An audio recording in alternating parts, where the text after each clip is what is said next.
Be a couple of weeks worth, huh?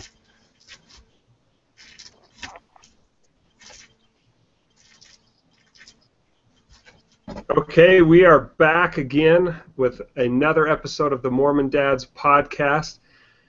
Jeff and I apologize for missing last week. Well, Jeff, I'm going to blame it on you and say that you were out of town, and the fact that I had had a really long, brutal day.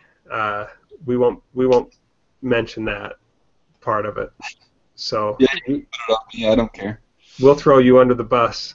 Sure. Although we're never in the same town to do this anyway, so it's a sad excuse at best. That's a good point. So I know that there's some listeners who turned on their or their iPod or whatever their electronic device that they get this on Saturday, and they didn't get a new episode. So we'll have to make this one extra good for them. So we have a big deal happening at our house in the next couple of weeks. My son is getting the Aaronic priesthood. He's turned 12. He passed his interview with the bishop, and so we're just looking at General Conference next week, and then the next week he will be ordained. And so we kind of wanted to dovetail that into our topic today about youth programs in the church. But I just wanted to point out that we're getting 3 new apostles this week in the church. I think that's a big deal. I think it said, I read somewhere it was the first time since 1906 Really? that you get 3 apostles called in the same session. That's a lot. It seems kind of like God is reloading his apostles for the challenging times to come. Maybe maybe it'll be us. What have we had? 4 in the last 2 or 3 years? Yeah. Then another 3. That's more than half, right? Yeah. So I think Mark missed your insinuation that it might be the 3 of us. I think he did miss it too, and I'm thinking maybe that this podcast, maybe we don't have the most viewers, but maybe we have the right viewers or the right listeners to get in the circle Yeah, to be in the running. So if I get a phone call, and Mark, you get a phone call, and Jeff, you get a phone call on like Friday or something like that, let's all text each other. All right, I'll let you know. I hope they don't call me at work. That's not appropriate. That's true. Well, and then I just realized that we're recording this before Saturday, but this will be aired on Saturday, and so we might already be called before this ever even airs. That's heavy, man. But more than likely, it will be somebody else. More than likely. More than likely. I'm not going out to buy a new suit. Let's just put it that way. What was that? I didn't hear you. I'm not running out to buy a new suit. Let's just put it that way. Yeah, I think we're all safe for the next 20 years or so on that front. So yeah, anyway, more than likely we're all right. And I don't live in Utah, so I think I'm wondering I'm wondering if we get more like someone from Latin America or somebody from Africa. Wouldn't that be cool? Mm-hmm. To get somebody that adds a little bit of diversity into the quorum of the 12. Definitely possible. So I've been thinking about that ever since Elder Scott passed away. One, I'll miss Elder Scott's talks. I'll miss the way he had it so carefully timed how he looked into the cameras. nobody turned. like he turned, man. Nobody turned like Elder Scott turned. And at first I thought it was goofy, but then as I watched more and more of his talks, it really kind of resonated with me. Yeah. That he was that well prepared, and I just, to me, it added to the sincerity of his talks. So I will miss Elder Scott. I'll miss Elder Haight, just because he was gregarious and funny, and Elder Packer. I think that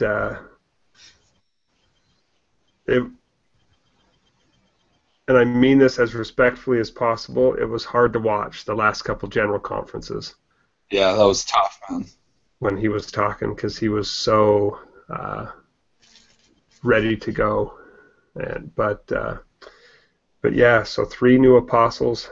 It's going to be something worth tuning in for on Saturday morning. The ratings will be through the roof. Yep, the highest rated general conference in church history. Man, the ad space is going for a premium. All right, let's get into our topic tonight. The youth programs of the church, and how can we support our kids in the youth programs of the church. And so you guys are both, I'm called into the Sunday school. Jeff, you're in the young men's program. And Mark, you're in the elders quorum right now, right? Technically. I can't say I've done very much, but yeah, I'm in there. Okay. So, but we all went through the youth programs of the church, and have kids that will be going through the youth programs of the church, and you've got a daughter that's in Young Women's, right, Jeff? Yeah, my daughter's 13. She's the Beehive president in our ward right now. Nice, way to go. How many beehives do you guys have? I think there's 4. Got full presidency then. Yeah, that's right. It's full slate. Everybody's got an assignment. Yeah, that's better than our deacons quorum that has two deacons. Oh, really? Yep. We've got 2 deacons, and my son goes in a couple weeks, and then one more goes in the week after him, and they'll have 4, a full presidency. So, anyways, let's start our conversation with Scouts and the Scouting program. There was just the announcement that the church is going to stay with the Scouting program. There was some question about whether or not the church would do its own program or stick with the Boy Scouts of America. And so I will start by saying that I am not an Eagle Scout, but there was a lot of good that came out of my experience in scouting, even though and really our whole scouting program wasn't super faithful in the importance of getting merit badges. Are either of you Eagle Scouts? No, sir. Up here it's different. It's called the Queen Venturer, but no would be the answer to that anyway. Okay. So, a bunch of high achievers on this podcast. And so what do you guys think that the goal of scouting is, and why the church feels like it's an important program to sponsor? Well, I'm going to have to let you take this, Jeff, because I did not do scouting back in New Jersey. I think I may have went on one camp out and is it Tenderfoot? Is that the first one? Yep. I think I got that when I was like 17 or 18 on my first camp out. That's kind of the only merit badge I ever got was the athletic one. Because one day when they did that, and I wrote the 500-word essay or whatever and did all the sports stuff. And that's the extent of my experience with the scouting program. Okay. So for me, I'm a bit similar to you, Matt. I wasn't big on the merit badge thing. It wasn't something that I necessarily cared about as a kid, but I really enjoyed the scouting program.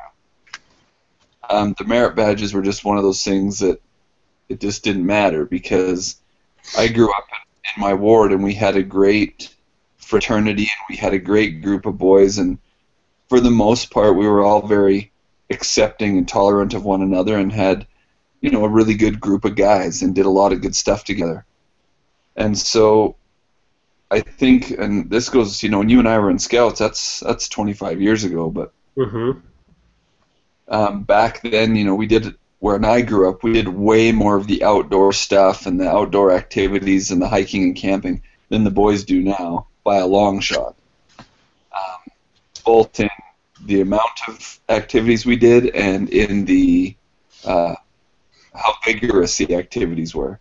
They were much more challenging and much bigger, and there are still a lot of great scout groups that do those big activities and build those bonds between the boys. For me, that's what I remember from it. It was simply a support group, a fraternity, and a bunch of good guys that we had a lot of fun.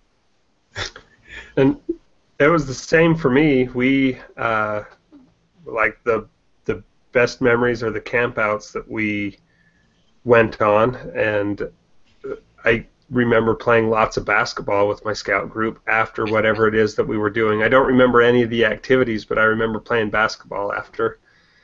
But I think one of the things when I look back on it is the constant contact, especially for me where my dad had passed away so early and I was growing up without a dad, to have that contact with good male role models on a weekly basis, and then to be able to spend so much time with them on Sundays when they would give lessons, and on campouts when we would do our week-longs, and I remember that camping at scout camp was way more fun when I was a scout than it is as a leader, and you're in charge, and like you have to and really the scouts are supposed to do everything, but maybe I'm too much of a pushover when I go camping, but with them. But I'm excited for my son to be in the program for those reasons, but I'm also excited to be able to go on those activities with them. We went on our first backpacking trip a couple weeks ago, and I was really proud of my son, who was carrying a heavy backpack, and the hike was 1.5 miles, and it was pretty steep, and that's not so far, but for an 11-year-old kid who's used to sitting around playing video games all the time, that was quite an accomplishment to be able to do that. And it was super cold. Like when we were sleeping, it was freezing cold, and he made it through and had a great time, and so I'm excited for those experiences, to be able to share, to be part of those experiences too, with him, where I didn't have a dad that could go on scout camps with me and stuff like that. So, well, we did activities in Young Men's, and now that I think about it, we did manipulate the whole scouting aspect to go on a quote-unquote super scouting activity one summer. It was the only way we were allowed to go out of state. And we all saved up all summer. We all had to save up $400. And I think it was 5 of us young men and 2 of our young men's leaders. We rented a minivan and drove down to Daytona Beach for a week at the end of the summer. That's awesome. Don't know if that would be allowed now, but if you've got your surfing merit badge, yeah, or you could do your running merit badge. Is there a running merit badge? There's got to be. And you could run on the beach. Yeah, like I said, I don't remember doing any merit badges there, but it would be fun to hang out on the beach with a bunch of scouts. Not as much fun as hanging out on the beach with my wife and kids, though. Right. That's true. I think if our scouts planned that, I would have to somehow get my wife and kids down to Daytona Beach with me. But we could also, I mean, we could do a week-long trip on the shores of the Great Salt Lake, and it would be similar. Got to be the same thing, right? Yeah, exactly. Except for there's probably less bikini-clad women on the Great Salt Lake Beach than there was at the Daytona Beach. Probably. I'm just guessing. I'm just guessing. I'm not sure how to segue from that, Matt, but let me try. Okay. One of the things you mentioned that I think is important, that is different with the LDS scout troops versus the non. Now, to qualify this, there are many faiths affiliated with scouting. Yep. So, I don't know enough about the programs of the other faiths necessarily. But one of the unique opportunities we have in the church, because our scout troops are pretty strongly based on our ward system, is that those same guys, like you said, that are doing activities on Tuesday nights or Wednesday nights, whatever it is, are those and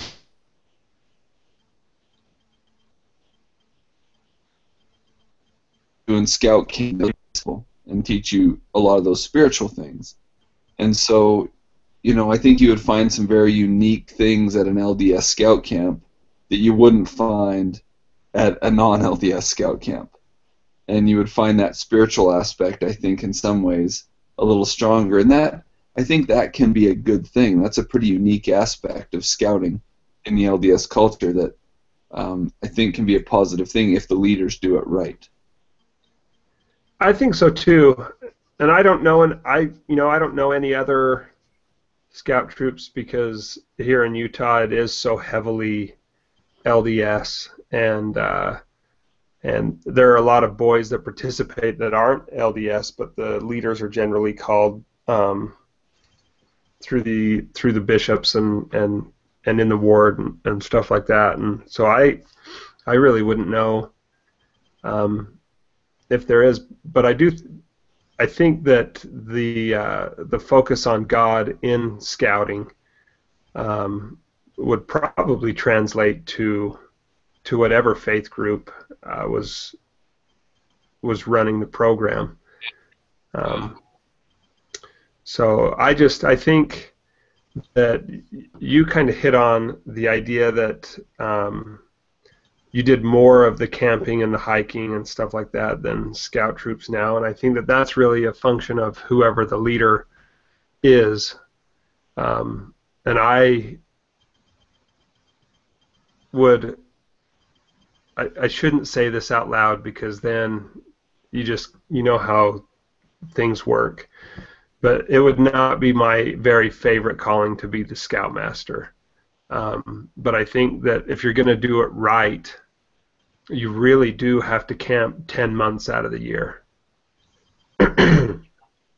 And I think that gives the boys a camp out to be looking forward to and something to be working towards in your weekly activities and stuff like that in preparing for whatever camp that is, and then do your week-long summer camp or whatever, or 3 or 4 days during the summer. But I think that camping aspect and the groups that I've seen that have run super well, like they go out every single month except for December and January probably. Yeah. And I think that for it to really work well, and to get the boys that interaction with each other and leaders, because it's a different kind of camaraderie that I don't think you can build just on your Wednesday or Tuesday night activities or whatever you're doing. But so another thing that I wanted to bring up was the intersection of the Duty to God program with the scouting program. And as a young men's leader, Jeff, do you think that they harmonize well, or is it hard to is it kind of where you have to pick one to really focus on, or what's been your experience with it? I don't. I know for years now there's been many well-intended and really good guys trying to make them mesh nicely. Mm-hmm. I'm not convinced that they do because I'm not convinced they're intended to. I don't think. I think there's many overlaps. I think there's a number of things that can satisfy requirements from both programs. But I also don't think. So I don't think they're mutually exclusive. But at the same time, I don't think that they're complementary completely.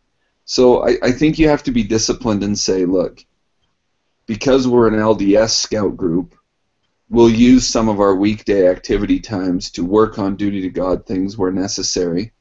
But and then the rest would be on Scouts. Well, I keep wanting to say Scouts Canada, but for you guys, Boy Scouts of America. I just haven't seen it work really well and really synonymous. But I don't mean that to be a commentary on either program. They just weren't written to be complementary programs. They're distinct. They have their own expectations and their own requirements, and I think that's fine. But yes, I think if managed correctly, they can both be achieved just fine. So you think that it's not a matter of if I'm a 12-year-old kid and I'm looking at both, that I have to choose one or the other, but that you can you can get your Eagle Scout and you can get your duty to God. Yeah, I think so. And I think that their focus is different, and I think that youth can use the duty to God exercises to focus on their spiritual growth. And yes, Boy Scouts contain some of that, don't get me wrong, and I appreciate that. But there's enough of those other merit badge type activities and intellectual growth opportunities within the Scouts that you can focus on, that you can kind of rely on duty to God, I think, for a lot of your spiritual growth and service and serving others out of that program. Okay. Definitely there's some overlap, but I think you can do them both, yes. Okay, and I would think so also. And I remember when I was a young men's president, and the Duty to God program, they were just rolling it out, and I remember kind of having fits of trying to mesh them together, and I kind of came down on the same side that you did of that maybe they don't mesh, and I do think that the duty, well, both you like, excuse me, the kid has to be driven to want to achieve it. I don't know. I guess that the scouting program can be run to where, like, between your merit badge powwows and your week-long scout camps, almost everything gets taken care of except for maybe your Eagle project or something like that. And that there are parents who push kids to get their Eagle by the time they're 14 or 15, and the kids, before the kids really hit 15 and 16 and have a little bit more freedom. But I really think that the duty to God is something that a boy, a young man, has to want it to achieve it and to earn it, because it's not easy. Yeah. It's not just, it's not speak in church twice a year and attend your meetings. Like, there's some pretty weighty things that you've got to do and participate in and make goals and strive for to achieve your duty to God. But I think it's a worthwhile program, and I think it's a worthwhile thing to do. So sorry I haven't been able to add in a lot because I don't know about it, but you mentioned when you were a young men's president, they started rolling it out. I got a duty to God award when I was in young men's. It was different though. Is it? Okay. Mm-hmm. Yeah, it was high tech, I think, and it was just like memorize the articles of faith and do service for somebody and read your scriptures for 1 month, and it was just a little checklist of things you had to do. Twice a year or something like that. Yeah, no, it's pretty, like, they've got for a program for deacons, a program for priests, teachers, and a program for priests. And it's I don't know that it's as involved as the young women's program, if you've ever looked at that very closely. But that's the what's that called? Is that Personal the progress? It's not. Yeah, personal progress is what it's called, and it's pretty intense to be able to do that. Yeah. But I think overall, all of these programs have the goal of creating kids who are adults that have a testimony of the gospel and have the capacity to be self-reliant and valuable to the community. Yeah. One thing, though, Matt, I would say that I've noticed, I'm in the teacher's quorum right now, but I've been in deacon's quorum and all throughout Young Men's. For us and anyone who has a child in the youth program, while I think both are achievable, both for us it's their Queen Venture or their duty to God, if you as a parent aren't driving their progress through both of those programs, do not be surprised if they don't achieve them. If you're going to solely rely on their youth leader to get them both of those simply by showing up on a Wednesday night for an hour and a half, it won't happen. I 100% agree with you on that. That can be a tough thing because even, my boy's an 11-year-old Scouts and working on stuff, and I always have these awesome intentions that we're going to spend so much time a week working on these things, and then neither of us either think about it or do it or get it going. But for sure, when you look at the requirements of those programs, as a parent, you can't just say, hey, as long as I can get my kid out the door by 7 o'clock on a Wednesday, then that's all going to come around, because no way. And I also have a bit of an opinion we can get to later about kids that complete both of those programs and kids that actually complete both of those programs. Because we lost. You still there? Nope, we lost you. You're going to need to repeat that sentence again. The last I heard were kids that, and then you were gone. All right. I think there's a lot of kids that, and I'm using air quotes here, complete the program, and then there's actually a lot of kids that legitimately complete the program. Mm-hmm. And there's a huge gap in those two sets of kids, what they actually get out of the program. So if you want your child, young man or young woman, to really get something and grow from the program, it takes a ton of supplementary time and work at home, away from church and away from their scout troop. I totally agree on behalf of scout leaders everywhere. Yeah. It's the same with school, huh, Mark? On behalf of teachers everywhere, if you expect your kid to go to school and without home support, get everything that will make them successful in life. We do the best we can, but really the home, and that's the way it's supposed to be. The home is where the support should be, and we know that there's lots of extenuating circumstances where there are challenges and stuff like that, but I echo what you say, Jeff, as having been a young men's leader and a scout leader, that there's just too much that meeting 52 hours minus any weeks that there's a holiday, minus whatever night that you just get together and play video games, minus combined activities. to be able to get all of it done. Yeah. So. And the other thing too is too often. This is just me being cynical again, but too often we just try and get the kids to the minimum hurdle to get the reward. But there's so much to gain from the programs if you really embrace the programs. Mm-hmm.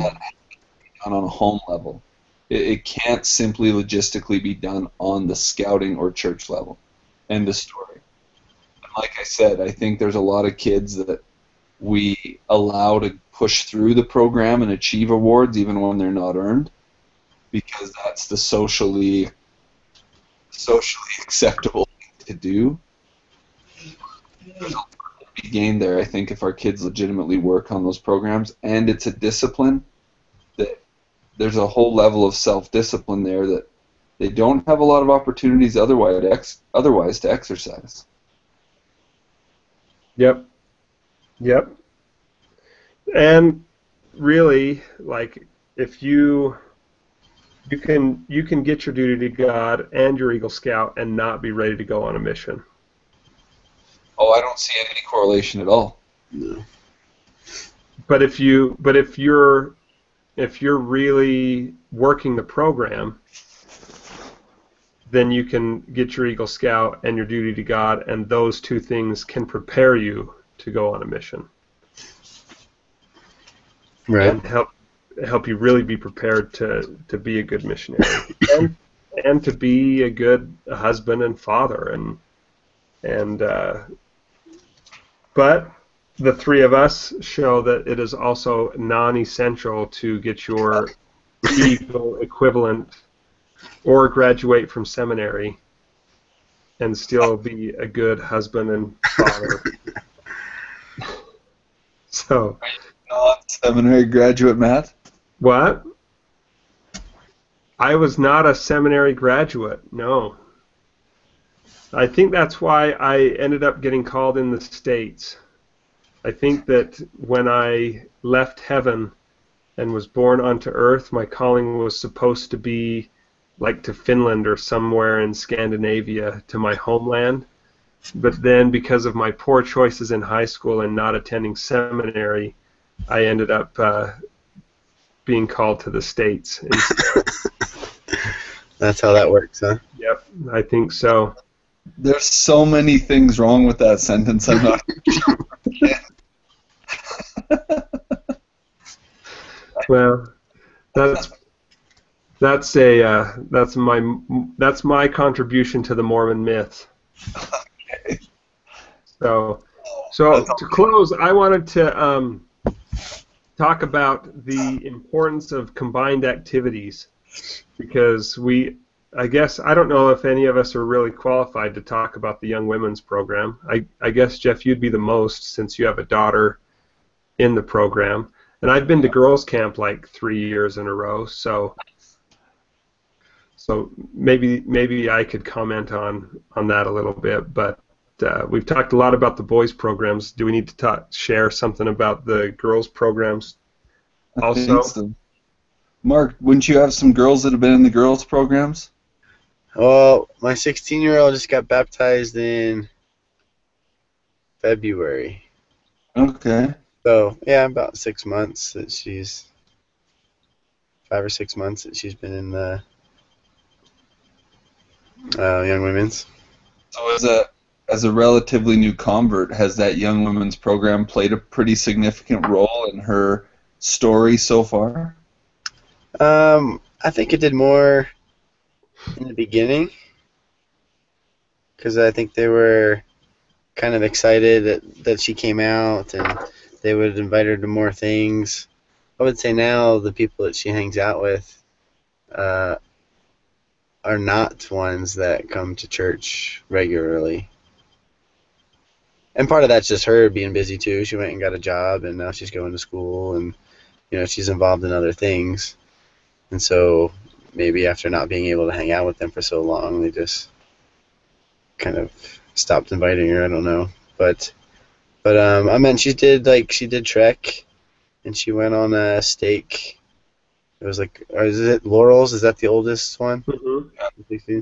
Yeah, she went on a camp out with the Laurels and Priests over the summer, and she's been to firesides and things. And so, I mean, I think it's definitely been a positive thing for her in joining the church and being part of the church. I think she's in the Laurels presidency right now. She just got called a couple weeks ago.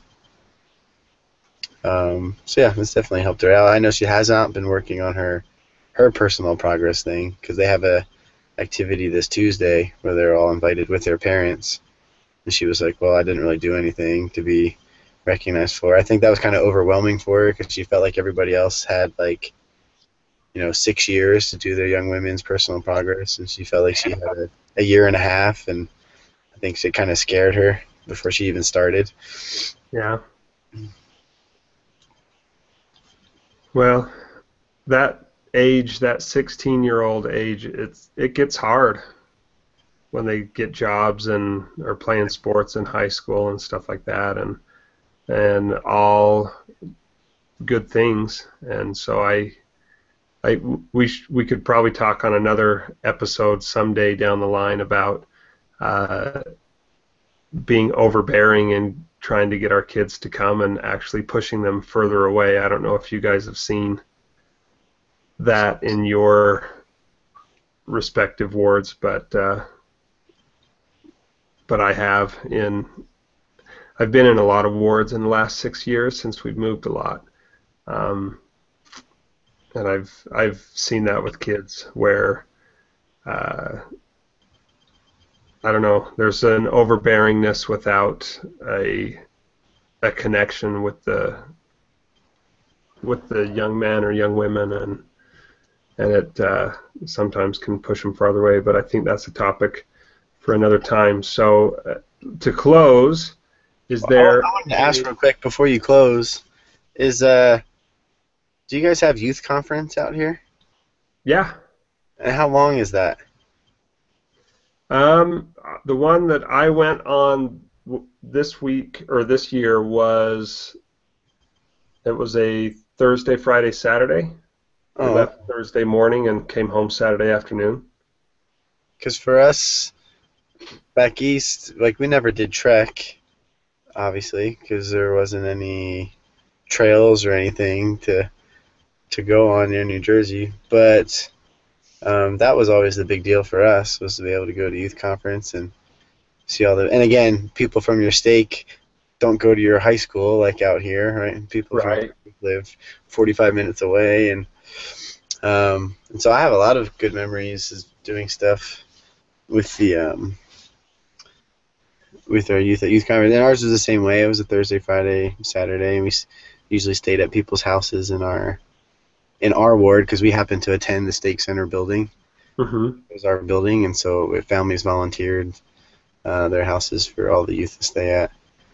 But yeah, although I didn't do scouts or this more